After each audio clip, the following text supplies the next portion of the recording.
আসসালামু আলাইকুম প্রিয় ফুটবল ফ্যান্স। ফুটবল ফ্যাকের এই ভিডিওটা একেবারে আপনাদের অনুরোধের ভিত্তিতে করা। আপনারা অনেকে আর্জেন্টিনা অনূর্ধ্ব 20 দলের সর্বশেষ পারফরমেন্স সম্পর্কে জানতে চাচ্ছিলেন। চিলির বিপক্ষে যে ম্যাচটাতে আর্জেন্টিনা 2-1 ব্যবধানে জিতল।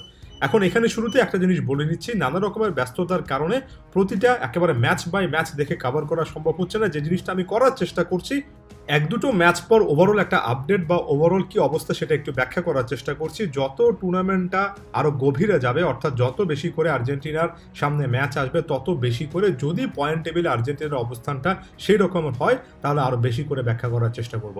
আচ্ছা, সেটা যাই হোক, চিলির বিপক্ষে এই জয়টার পরও আর্জেন্টিনার কিন্তু আরও সামনে 4টা ম্যাচ রয়েছে এবং সব মিলিয়ে এই 5টা ম্যাচের পারফরমেন্সে পয়েন্ট টেবিলে যে দলটা 1 নম্বর স্থানে থাকবে, অনেকটা লিগ ভিত্তিতে আরও একবার বলে নিলাম, তারাই এবারের সাউথ আমেরিকার আন্ডার-20 চ্যাম্পিয়নশিপের শেষ পর্যন্ত ট্রফিটার মালিকানা দাবি করতে পারবে। এখন আর্জেন্টিনা এই ম্যাচটাতে জয় পেয়েছে এবং এখানে আর্জেন্টিনার পরিচিত দুটো মুখ, যেটা যারা আসলে এই বয়সভিত্তিক ফুটবল ফলো করে থাকেন তাদের পরিচিত হওয়ার কথা, ইয়ান সুবিয়াব্রি এবং অগাস্টিন রুবার্টো, ফাইনাল থার্ডের দুই পরিচিত মুখের গোলে শেষ পর্যন্ত আর্জেন্টিনা এই ম্যাচ থেকে জয় নিয়ে মাঠ ছেড়েছে। তবে আমার কাছে ওভারঅল যে জিনিসটা মনে হয়, এই ম্যাচটাতে যেটা একটু পজিটিভ সাইড ছিল, যেটা এর আগের ম্যাচগুলোতে কিছুটা হলো মিসিং পয়েন্ট হিসেবে দেখেছি এবং আপনাদের সামনে উপস্থাপন করেছি, সেটা হচ্ছে ফাইনাল থার্ডে আর্জেন্টিনার অর্থাৎ অ্যাটাক লাইনে আর্জেন্টিনার সবচেয়ে বড় শক্তির জায়গা এবং সে জায়গা থেকে আর্জেন্টিনা ক্লাউদিও এচেভেরির দুর্দান্ত পারফরমেন্স, যেখানে একটা অ্যাসিস্ট তিনি করেছেন। তার পাশাপাশি ইয়ান সুবিয়াব্রে এবং অগাস্টিন রুবার্টোরা যখন আসলে এচেভেরিকে ফাইনাল থার্ডে সাহায্য করেছেন, সেখান থেকে আর্জেন্টিনা দুটো গোল বের করে আনতে পেরেছে এবং বেশ কয়েকটা মুহুমুহু আক্রমণও কিন্তু আর্জেন্টিনা এই জায়গা থেকে করেছে, যেটা এর আগের অনেকগুলো ম্যাচে মিসিং পয়েন্ট ছিল।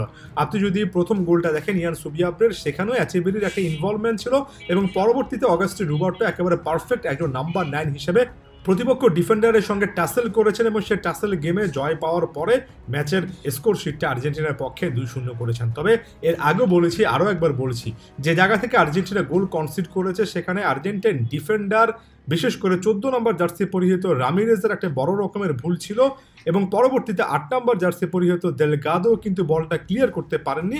উল্টো আর্জেন্টিনা একটা দৃষ্টিকটু গোল খেয়েছে এবং আপনি বয়সভিত্তিক ফুটবলে আর্জেন্টিনার ভালো খেলতে খেলতে এমন টাইপের দৃষ্টি সুখকর নয়, অর্থাৎ দেখতে খুব একটা বেশি ভালো লাগে না, হুট করে প্লেয়াররা চাপ নিয়ে ফেলেন, এমন মোমেন্ট খুঁজে পাবেন এবং এটাই দিন শেষে আমি যদি আলাদা করে মার্ক করতে চাই, সবচেয়ে বড় রকমের সমস্যা হয়। আপনি আর্জেন্টিনা যেভাবে গোল কনসিড করেছে, এটাকে ফুটবলীয় ভাষায় বলা যায় বা যে কোনো স্পোর্টসের ভাষায় বলা যায় আনফোর্সড এরর।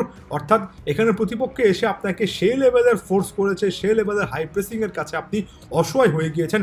ব্যাপারটা এমন নয়, বরঞ্চ নিজেরা একাধিক প্লেয়াররা মিলে ভুল করেছেন, সে ভুলের একটা মাসুল দিয়ে এসেছেন। বয়সভিত্তিক ফুটবলে ডিফেন্সিভ মিডফিল্ড এবং ডিফেন্সে বোঝাপড়ার একটা অভাব থাকার কারণে এমন টাইপের জিনিসপত্র কিন্তু আমরা প্রায় সময় দেখছি। গোলকিপারের সাথেও কিন্তু ডিফেন্ডারদের এখানে ওভারঅল টাইমিং, ওভারঅল কানেকশনে একটা ঘাটতি দেখা যায়।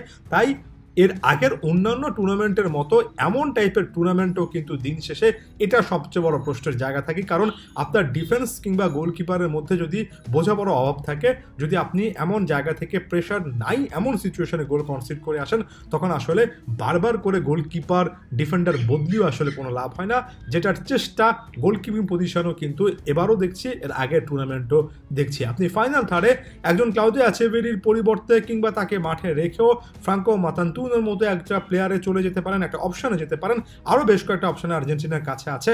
তবে ডিফেন্সিভ মিডফিল্ড এবং ডিফেন্সে এমন টাইপের অপশন বেশি থাকে না এবং সবচেয়ে বড় পার্থক্যের জায়গা দিন শেষে এটাই তৈরি করে দেয়। সামনে এ দলটার গুরুত্বপূর্ণ আরও ম্যাচ রয়েছে এবং এক একটা প্রতিপক্ষ, যেমন ধরেন সেটা উরুগুয়ে হোক, কলম্বিয়া হোক, আরও যে প্রতিপক্ষগুলো আছে তাদের বিপক্ষেও কিন্তু আর্জেন্টিনার জন্য সবচেয়ে বড় চ্যালেঞ্জ এটাই থাকবে যে ফাইনাল থার্ড যদি পারফর্ম করে, সেটার সাথে মানানসই একটা ডিফেন্সিভ মিডফিল্ড বা ডিফেন্সের পারফরমেন্স রাখা যায় কিনা এবং একই সাথে ফাইনাল থার্ডের পারফরমেন্সটাকে ধারাবাহিকভাবে আসলে প্রত্যেকটা ম্যাচে রেপ্লিকেট করা যায় কিনা। এটা এমন একটা দল, ডিয়েগো প্লাসেন্তের অধীনে এই দলটার উপর আস্থাটা রাখছি। তবে অ্যাটাকের পাশাপাশি ডিফেন্স এবং মিডফিল্ডে আরও বেটার পারফরমেন্স কিন্তু এখানে আশা করতেই হবে যদি সত্যি অর্থে আপনি ট্রফি জয় করতে চান। ধন্যবাদ সবাইকে।